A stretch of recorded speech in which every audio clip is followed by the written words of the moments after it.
So, we are going to discuss about this systemic embryology coming over from the general embryology. So, we are going to talk about the system, how the system is developed and how the system is going to perform or give the structure in its adult body. So, today we are going to talk about the development of the cardiovascular system. So, depending on the time, how much we have, we will spread this particular class in 2 or 3 lectures. We are going to talk about this heart development. We are going to talk about this particular shape of the heart, how this particular shape of the heart is achieved. We are going to talk about this particular heart septation, how this partition between this particular chambers of the heart is achieved. We are going to talk about this particular arterial system which is coming from this particular heart or chambers of the heart. And we are going to talk about, of course, these diseases or errors in the form of development, which is this particular cardiovascular system is leading into it. Now, to begin with, this cardiovascular system development is a little bit complex and needs like a little bit like a focus whenever you are going to learn and going to study. Many of this content is not that particular area which is of exam importance, but to understand the exam importance areas, we have to learn this developmental process. But in true sense, during examination, we do not give this process of development or describe or narrate this process of development. Rather, we bring up the problems or errors in the development. Now, if we just like go on understanding this error itself, we may not be able to memorize it properly unless until you go and see this entire process of this particular developmental sequence and see this how this particular sequence matters. So, for that reason, many content on this particular general embryology are kind of elaborate in a sense, but that not kind of like going to yield an appropriate result in terms of studying it, which is in compared to the gross anatomy, whatever the content you are studying, that can be thrown into exam questions. But in embryology, it needs deep understanding, and deep understanding needs deep reflections and presenting it or understanding the disease process with this particular sequel of the embryology. Now, this particular phenomenon which is embryology is dealing with runs with segmental sequential fashions. So, it runs through this particular days, particular weeks or particular months, so on so on. So, each and every days, every month there is change in developmental process, change in scenarios that is happening. So, we have to just like visualize little bit, you have to see kind of like pictures, and we have to understand this theoretical basis, and combining together we are going to memorize and learn things.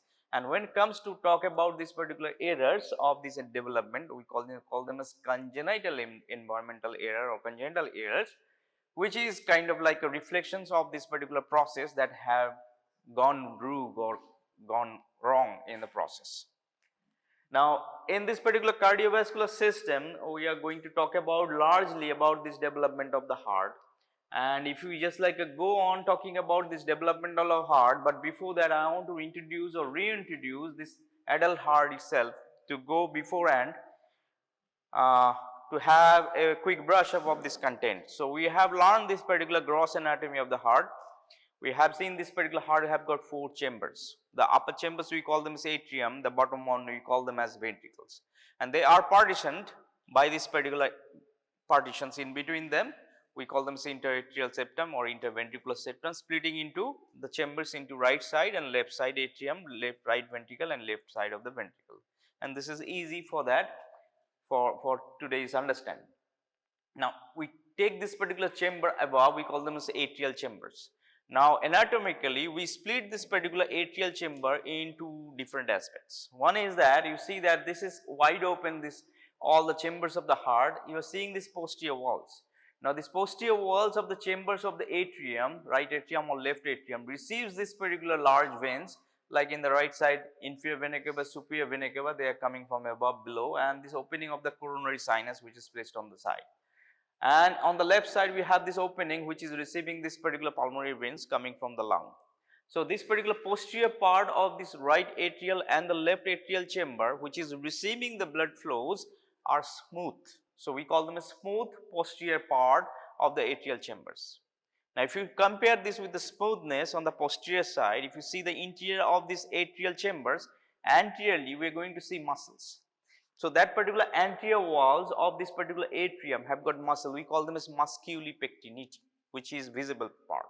So, this anterior part of these atrial chambers are kind of rough, whereas compared to the posterior part which is smoother. So, if you split this atrial chamber, we get these two parts, posterior smooth part and anterior rough part. Similar to that, if you go down to this particular lower chambers, we have these ventricles. Now, these particular ventricles have got this particular muscles present, we call them as ridges, bridges, papillary muscles. So, they are trabeculated, kind of like a muscle fibers are present in it. So, we call them as trabeculated part which is present in here, which is having got muscles, ridges, bridges and papillary muscles. So, this is a rough part of the ventricles which is present on this side. Now, going to this particular outlet part of this ventricle chamber, like pulmonary vein opening or this particular aortic opening. So this particular pulmonary artery opening and this particular aortic opening, this region is relatively smooth. So, this region which is opening into this particular outlets from this particular ventricle chambers, they are smooth. So, just like the atrium had smooth part and the rough part, this ventricle also have got ridges, bridges, papillary muscles, rough part and the smooth outflow part. So, again it can be divided of two parts, smooth part and the rough part. Now, this particular smooth part and rough part, this existence of them is important in a sense, because that particular thing helps us to understand the embryology of it. And again, we in between this particular atrium and ventricles, we have this particular AV groove, and fitted in here have the valves, we call them as AV valve, atrioventricular valve, tricuspid valve on the right side, bicuspid valve on the left side. We have this opening for these pulmonary valves or pulmonary arteries guarded by this pulmonary valve, whereas this aorta have got aortic valve opening guarded here, whereas you have this particular smooth part which is present in here. And along with this particular cusp, this AV valve cusp, we have this particular strings which is anchored to this papillary muscle, we call them as cordis tendineae. So, these are the things that we have learned so far in the heart gross anatomy whenever you are going to here. So, here we are focusing here only into two broad headings, smooth part and the rough part.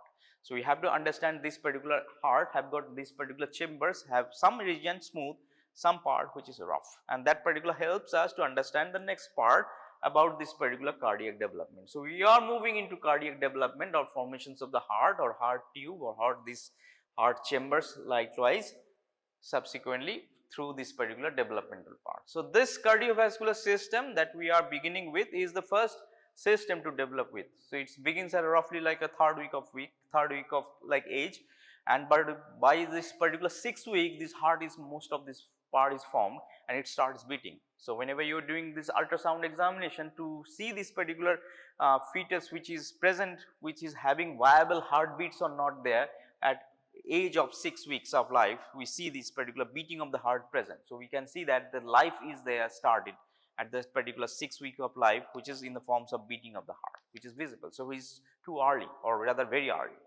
and it completes the development by 8 weeks. So, it finishes this particular thing which is early. Now, as this is developing early, this is prone to have errors. We call them as congenital heart defects, which is commonly it having. So, we are going to see this particular heart, how this particular things is developing in. To start with this particular heart development starts in this region, we call them as cardiogenic area of the body. So, or this developing fetus has an area, we call them as cardiogenic area, and that particular area is that particular prime site where this beginning of the heart formation happens. Now, this particular heart formation happens in forms of tubes. There are tubes which are formed, which is later on transforms, modifies to becomes this particular bag like structures, becomes this particular chambered bag like structures, and develops the future heart, which is going to see how this thing develops.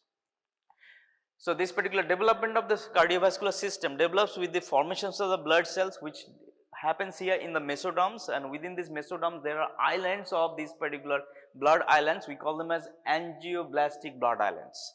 So, this particular angioblastic blood islands transforms into two things, blood cells and blood vessels. So, part of this which is going to form this particular coalesce or meet this together in this within this particular extraembryonic mesoderm, coalesce to form these particular islands, and this particular islands merges to give rise to this particular bloodless filled up with the blood. So, part of this forms the blood cells and part of this forms endothelial cells, and everything together gets together and forms this particular blood vessels or blood tubes. So, this blood vessels forms in the region for the heart. We call this area as cardiogenic area, which is present in this particular region, which is just under this particular dip over here. We call them as oropharyngeal membrane. So, we have this particular cephalic end of this developing embryo.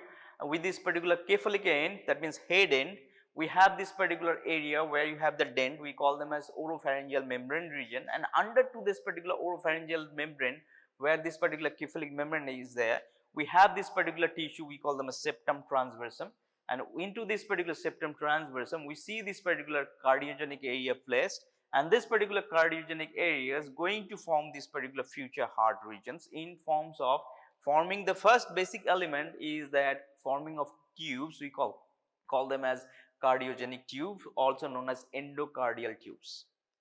So, this heart begins its journey to formations to this particular four chamber of things. To start with, it was a tube like structure, just like a pipe. So, this particular hollow pipe which was there initially, there are two such pipes are there on the right side and the left side. We call them as endocardial tubes, and as this particular embryo is folding cranially and on the caudally and as well as on the sides, the shape of the heart is achieved. That is what we are going to see, how from this particular tube, this particular four chamber element is formed over here. So, this is how this particular cranial folding and tail folding, and as well as it is going to start with the lateral folding going to begin, and this particular cardiogenic area going to have this particular tube which is going to form like tubes, and later on going to have this particular saccus dilated like thing and eventually makes this. And within this particular heart we see that there is a number of this particular blood vessels coming over here just like tubes. We have a particular prominent blood vessels or prominent tubes which is coming in here.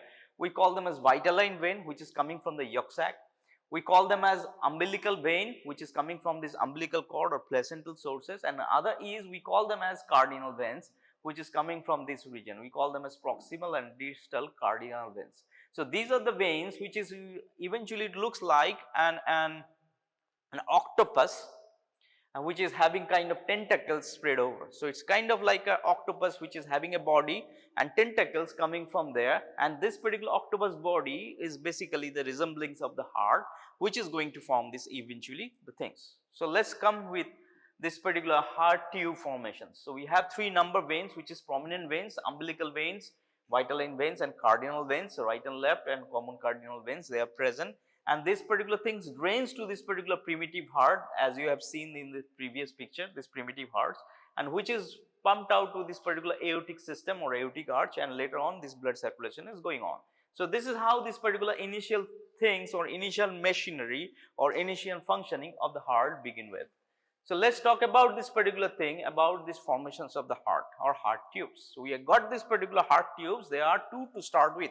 Initially it was one, then it is replicated to another. We get two heart tubes on the two sides of the body, right side and the left side of the developing embryo, which is looking like a worm or C-shaped structures.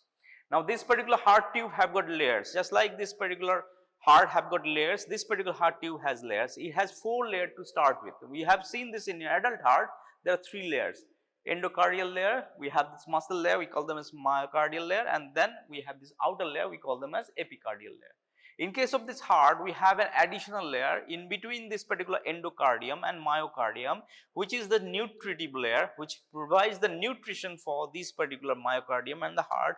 We call them as endocardial jelly, which is present between this particular endocardium and myocardium. So, we have this endocardium, this yellow one, then we have this particular red one, myocardium, then we have this particular epicardium, three layer. In between this, we have a thick layer which is a connective tissue, of course, which is present from the mesodermal region, and this particular region looks like a jello kind of thing, small cystic layer or small cystic matrix like thing. They are known as cardiac jelly. which is kind of like important for this nutritions of the heart tube to develop with.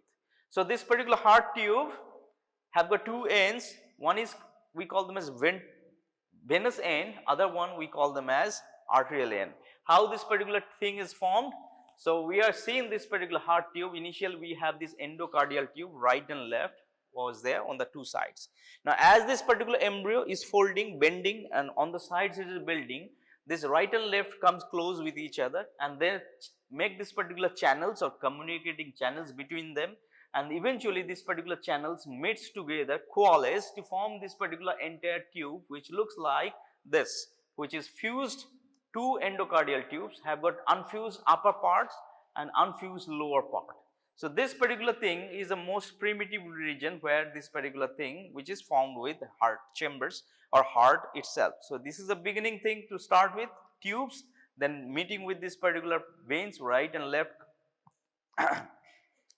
Between these right and left cardinal tubes we have a communicating veins or communicating channels, and then this particular things together united to form this unfused upper part, we call them as right and left aortic arches, and lower part we call them as sinus venosus, which is also unfused. Now, this lower end of this particular heart which is having a venous end, because all these blood vessels that you are seeing here which is coming like this, vitelline veins, umbilical veins, they are ending or coming into the lower end of this, we call them as sinus venosus. And this upper part which is going up over here, we call them as arterial end or aortic ends, which is having this particular upper end of the heart, we call them as right aortic arch and left aortic arch. This is how this entire thing was to form at the beginning. So, this from these two tubes we get this particular saccus things by the fusions of these particular elements. Now, what we get in here with this particular tube which is fused together and making this particular sac initially, which is having kind of two unfused ends and a sac, and lower part which is again unfused, which is a middle part which is a circular thing which is coming out here.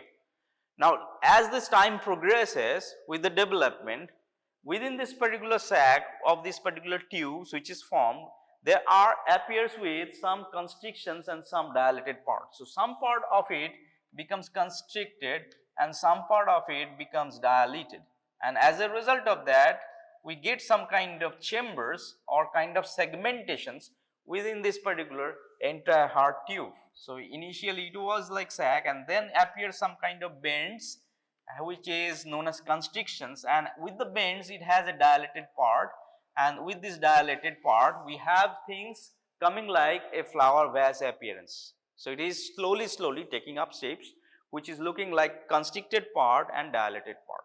Now, as we getting this particular constricted part and the dilated part, each of this particular component takes some names and which transforms eventually into different parts of these chambers. So, again from here we are getting like this a narrow part, then we have the dilated part, then again constrictions and then again dilations, and again we have a constrictions and again we have the dilatations, and then we ending up into this particular regions. So, eventually we get this from A picture to picture B. So, these narrow constrictions and dilatations take some kind of shape which looks like a vase like appearance. Now, with this particular elements, each of this particular content or each of these particular dilatations and narrowing have got names that we have to know and remember. So, to start with this particular end which is the venous end, and upper end which is arterial end. So, we have these two ends, end 1 and end 2.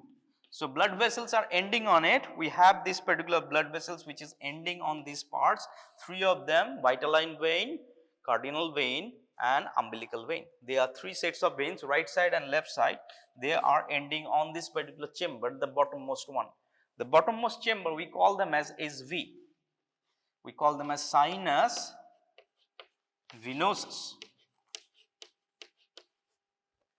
Now, this particular lowermost chamber which is SV, sinus venosus, is receiving this blood flow which is coming from these particular elements or these particular blood vessels. We call them as vitelline veins, umbilical veins and cardinal veins. So, 3 of them are there. If you cannot remember the names, just like let go. Remember this particular sinus venosus. On top of the sinus venosus, we get this particular chambers which is present in here. We call them as PA or primitive atrium. On top of that, we get a chamber like this. We have this particular element. We call them as primitive ventricle.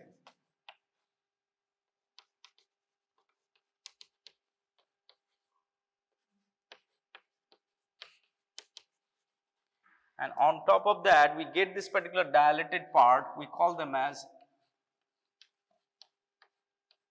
bulbus cordis. And the upper part of the bulbus cordis, we call them as truncus arteriosus.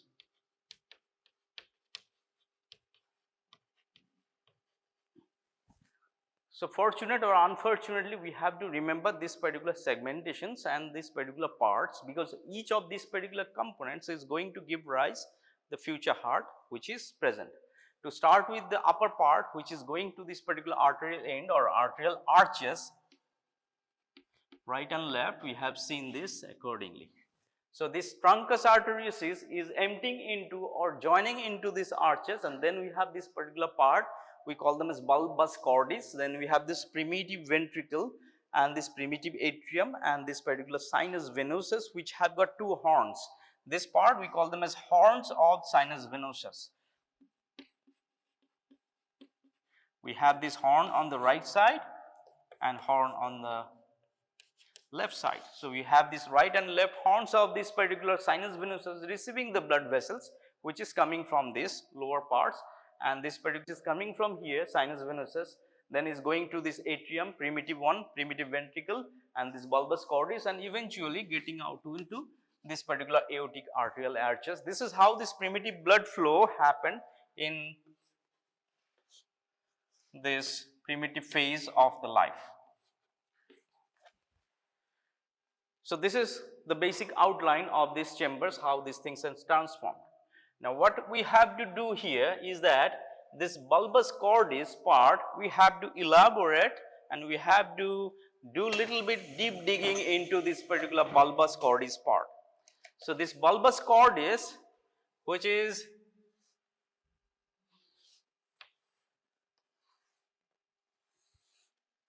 a dilated part in the uppermost region, can be divided off into 3 segments: upper half, middle half and lower half. So, we call them as upper third, lower third and middle third. So, this bulbus cordis we are zooming in from here. So, we have this particular upper part of this bulbus cordis, we call them as TA, which is truncus arteriosus, which opens into aortic arches. Now, look, middle part of it we call them as conus cordis, and the lower part of this bulbus cordis we call them as primitive right ventricle trabeculated, that means the muscular part. So, again we are getting this particular dilatations and the constrictions, and starting above below we have named it. Now, what we are doing here, we are breaking this particular bulbus cordis and magnifying it and seeing here the sub parts of it. So, this bulbus cordis can be divided of 3 parts: upper part, middle part and the lower part.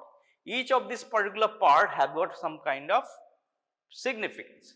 The upper part we call them as truncus arteriosus, and the middle part we call them as conus cordis. Now, this conus cordis part which is present in here is going to develop the smooth outflow of the ventricles or right ventricle, and this lower third of this particular bulbus cordis, which is going to make this particular right ventricle, which is the trabeculated part. Now, we have agreed to understand what do you mean by this trabeculated part of this particular ventricle. That means ridges, bridges, papillary muscles. And we have learned the smooth part of these ventricles. That means that's the outflow part, which is related to the vessels, which is going to take this particular blood away from these ventricle chambers, right side on the left side. So, this particular bulbus cordis have got some kind of segmentations. Now, take this particular truncus arteriosus or TA part. So, this particular truncus arteriosus from here is going to develop the blood vessels which is present in case of this particular ventricles. That means, from this truncus arteriosus is going to form the pulmonary arteries and aorta.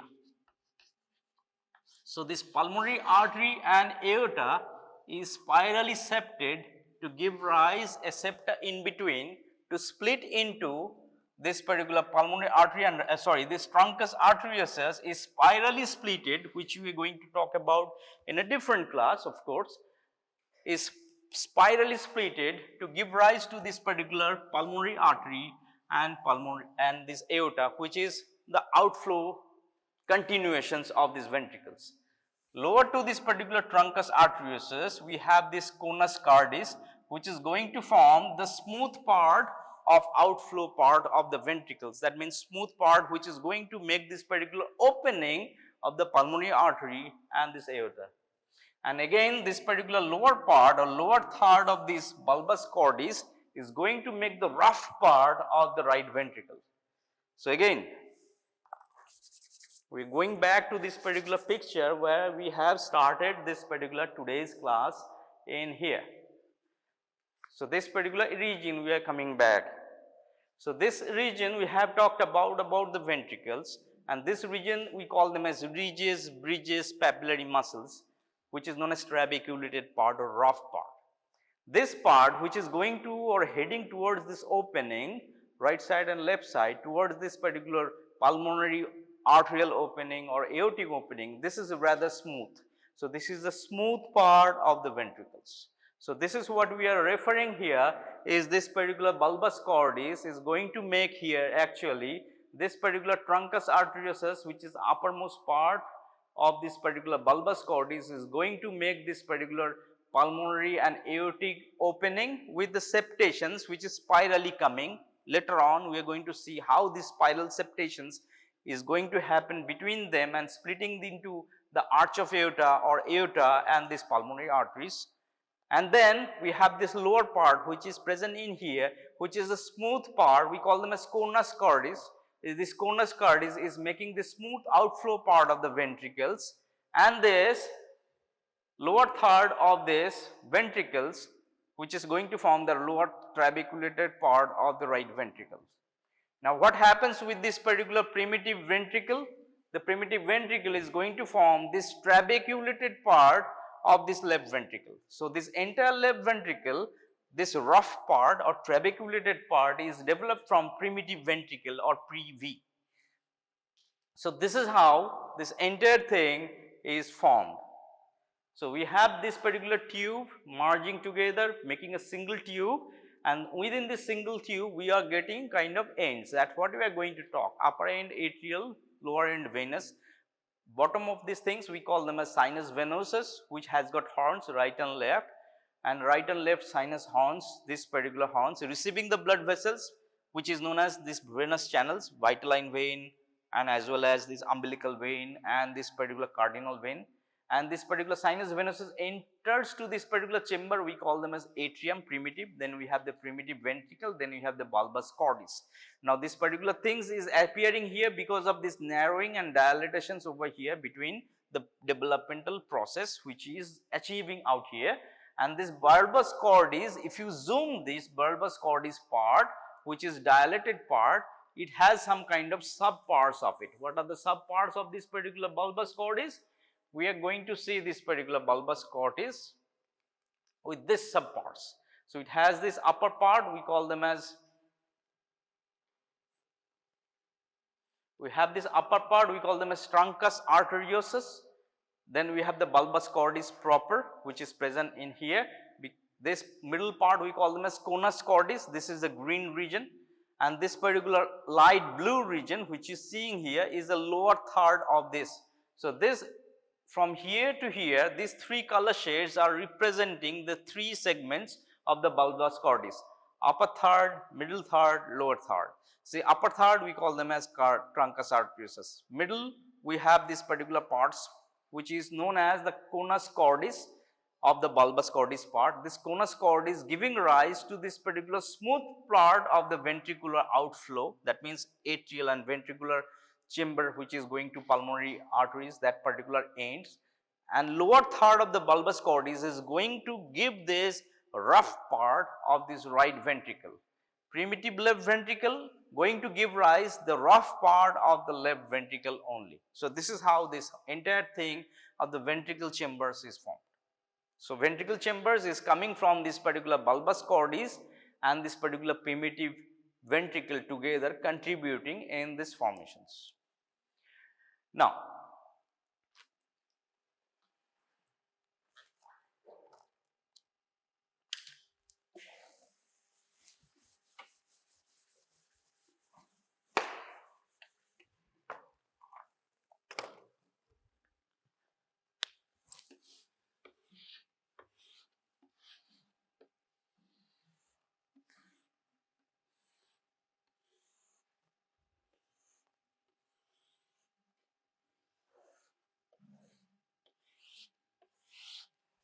so we have this truncus arteriosus, this bulbus cordis, this primitive ventricle, then primitive atrium, and this sinus venosus continued down with the horns right side and left side. Now, in between this bulbus cordis and this primitive ventricle, we have a constriction which is present or marked in between these two with this blue arrow.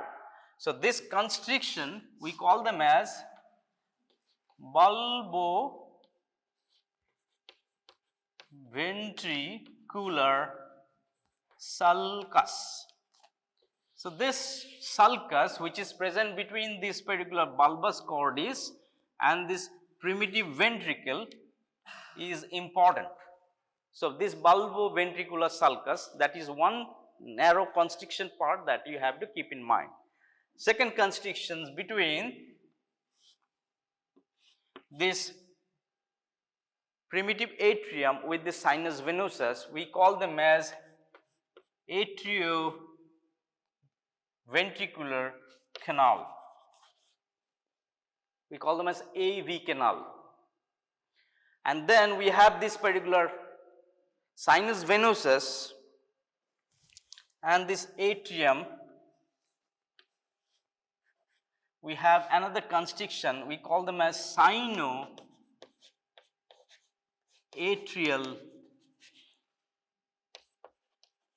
constrictions.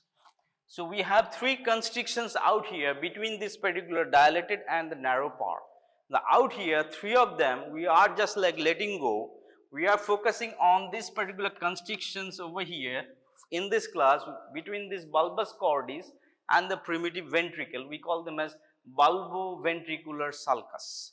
So, this particular bulboventricular sulcus is going to become or going to be the future interventricular foramen or septum. So, this particular constriction part where we have this particular opening between this particular bulbus cordis and this primitive ventricle, we have a constrictions and you have an opening. This particular opening in later terms we are going to see they are going to present be whenever it is transformed going to be between this right ventricle and left ventricle, which we are going to see very soon how this is going to have. Now, this particular opening which is present in between here or constriction bulboventricular sulcus, which is the future site for the interventricular foramen, which is going to be bridged later by as partition, we call them as interventricular septum or IV septum. So this is what we are focusing here, and later on in each phase, like between the ventricle and this particular atrium, we have this opening, we call them as AV canal, sinoatrial canal. Later on we will be focusing on in subsequent classes. So this particular narrow part within this, between this particular bottom end of this here and this primitive ventricle over here, we have a narrow constriction cord, we call them as bulboventricular sulcus. Now how this particular tube which we are getting in here is going to make a dilated kind of bag like structure this, which is the next part of understanding. So in the first part we have learned this particular tube which is going to like this tube joint flower vase. From this particular flower vase we are going to make this particular here to here, and how these things are going to happen, that is the next phase of understanding, which is of course little bit complex, and then brings out this particular constriction part plays a role. So this is how this particular tube is going to make like this. So we have this particular chambers of, or this particular like a dilated part, or these particular parts of this particular heart which is having formed, and from here we are getting this particular different segments, and from here we are going to see a phenomenon, we call them as folding of the loops. So this particular elements is going to have some loop formation, which is the next part, which actually brings out the actual shape of the heart which you are going to see. So this part we call them as looping of the heart. Now what happens with this looping of the heart is this. Now you see that this particular bulbus cordis part and as well as primitive ventricle. So this plus this. So bulbus cordis and this particular primitive ventricle, they are going to enlarge more than that of rest part. So this bulbus cordis and this particular primitive ventricle, so from here to here, this segment is going to have more enlargement. So it is going to have more enlargement, and as this particular enlargement is going on, this thing is going to come forward and going to come down. So it is going to move ventrally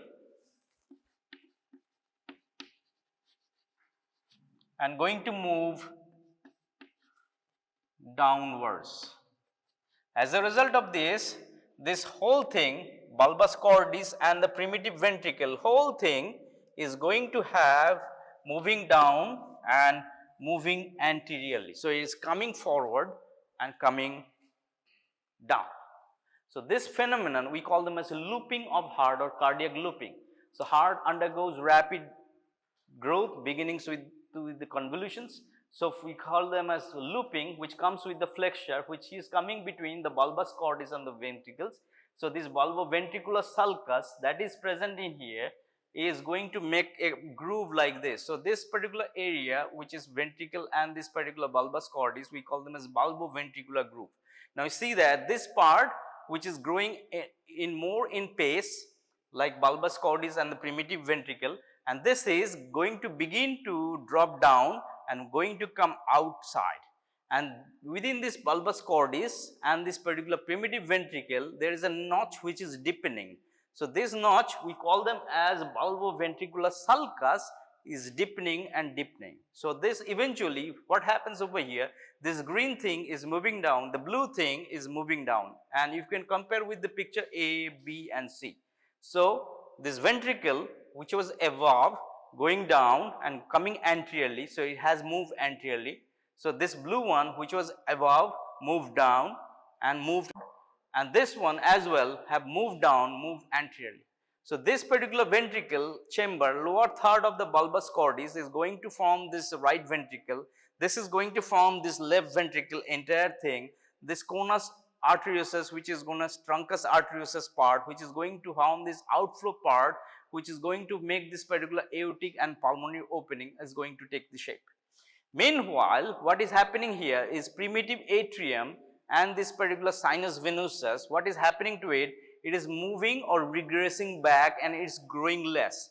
So as this thing is coming forward, this one is moving dorsally, so it is moving backwards. The red tissue is going on the back side and going a little bit upwards, and eventually as these things are moving down, even down, so whole thing eventually moved up like this. So this phenomenon, which is known as cardiac looping, which is taking place with the bulbus, cordis and ventricle, which is more dilatations is happening. Within this bulbus cordis and this ventricle, there is a furrowing or groove which is known as bulbus ventricular sulcus, which is deepening, making this particular ventricle drop down and move anteriorly. So this particular bulbus cordis is dropping down. This bulbus cordis part, which is eventually dropping down, making up this. So this ventricle chamber and which is dropping down over here is the right ventricle and this left ventricle cavity chamber, with this outflow which is going to form this truncus arteriosus is happening, and this particular happening part which is coming here is as a pulmonary opening, and pulmonary aorta, pulmonary opening and aortic opening is coming up with this transformation or spiraling or septations of this truncus arteriosus happening. So this phenomenon which is going down, or bulbus spongiosus, we call them as looping phenomenon. So first we have this flexure or this particular bend between this particular bulbus cordis and ventricle, which is bulboventricular sulcus deepening down. So bulboventricular sulcus forms and shift the part of the heart right and ventrally. So it's towards the right, ventrally, downwards is going down, and this AV ventricular loop which is displaced on the heart laterally or posteriorly. That means this part which is this ventricle and this particular atrium, this junction point is moved backwards and posteriorly. So eventually the atrium is going backwards and going posterior, and this finally we get this particular entire thing. When this particular moving or looping is entire thing is shifted, then this particular atrium moves back posteriorly and this thing settle down anteriorly. So that's why we get this particular chambers of the heart, ventricular chamber anteriorly placed compared to this particular posterior chamber, which you are seeing is the atrium. So this particular heart, as you have seen anteriorly or anatomically, it's kind of like a not standing like straight, rather it is curved like this. So this particular ventricle left side anteriorly placed, then we have this right ventricle, then we have this particular right atrium, and most posterior is this pulmonary left, most posterior is the left atrium. That's why we call them as posterior surface of the heart, also known as base of the heart. The base of the heart is formed by the left atrium, where we have this jacking of 4 pulmonary veins opening into it. So that's why this anterior and the posterior dispositions of the heart is achieved through this particular phenomenon. We call them as looping of the heart. Now, if this particular looping, the way it is going in the reverse direction, we get this particular heart is differently oriented, and that's how we get this particular thing. We call them as dextrocardia. So normally, if this particular shift which you are seeing here, the way it is going or bend is coming out, it is the normal thing. And if this thing is going wrong, something, we get this particular thing going wrong, and eventually we get this particular shifting over here as reverse thing. We get this thing as dextrocardia, opposite positions of the heart. So if you have this looping error, we get this disease. We call them as dextrocardia. So in short, dextrocardia is a phenomenon where we getting the heart in place of this particular left side or left directed heart rather than right directed heart. And right directed heart is happening here because of this particular reverse looping or reverse bending which is happening. So in one word, if you are going to see this dextrocardia happening, because this one word that you have to keep in mind is that reverse looping or reverse flexion of the heart. So this particular movement or this differential growth of this heart is genetically oriented or genetically orchestrated.